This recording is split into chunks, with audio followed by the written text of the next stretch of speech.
Bring in a key Republican senator now from a key state, Ron Johnson from Wisconsin. Welcome, Senator. Good to have you on here today. You know, the stock market, as I mentioned right at the top, Dow's down 1,400 points. NASDAQ's even worse percentage-wise. I saw the president a few minutes ago saying that, you know, everything's essentially going to be all right, that the market's going to boom. What are you thinking about today? Well, I think the president and his advisors should be listening to what the stock market is telling them. I know for my part, we're talking to constituents who quite honestly realize that tariffs are a double-edged sword. They understand what President Trump is trying to accomplish. You know, there are many products, strategic, crucial products that we don't manufacture in the United States anymore. And that's been true for decades, and nobody's been able to get them back here. We are not treated fairly by all of our trading partners.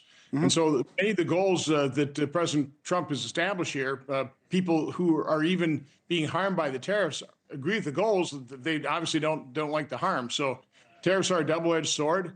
This is a bold and I would say risky action by the president, but this is something he fervently believes in. He's felt this way for decades. He ran on it. I sat through many rallies where he said that tariffs are the most beautiful word in the English language. So he's committed to this. Again, this is a bold and risky move from his part. I mentioned the 4 Republicans on that resolution. You weren't on that list. Susan Collins, Rand Paul, Mitch McConnell, Lisa Murkowski. But do you think the president did go too far? Listen, I want to see the president succeed.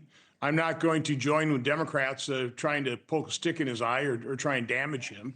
You know, all I can do right now is provide him the information that we're hearing from Wisconsinites, manufacturers, agriculture interests, that type of thing, in terms of what the follow of this is going to be. But again, you know, the markets are pretty smart.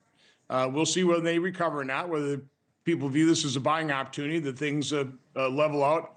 Or if not, I would hope that this administration is going to react to the realities on the ground. 2 things. What are you hearing from those people that you speak to in business in your state? And have you communicated directly to the president recently about that?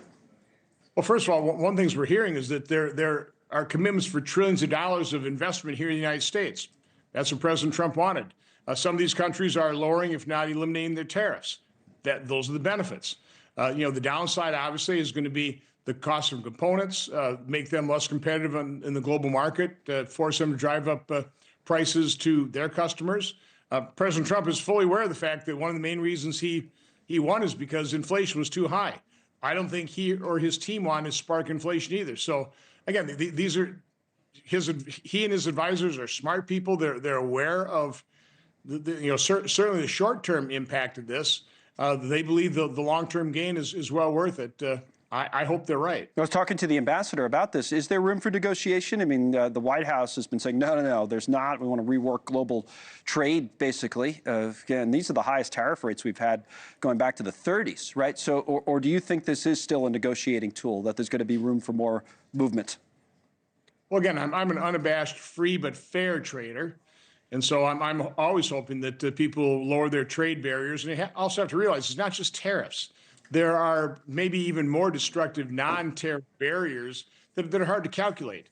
And, you know, a lot of countries just won't admit that they have regulations that are purposely enacted to keep American products out. I hear that from Wisconsin manufacturers all the time as well. So, again, this is an incredibly complex issue. Yeah. I don't know how it's all going to fall out.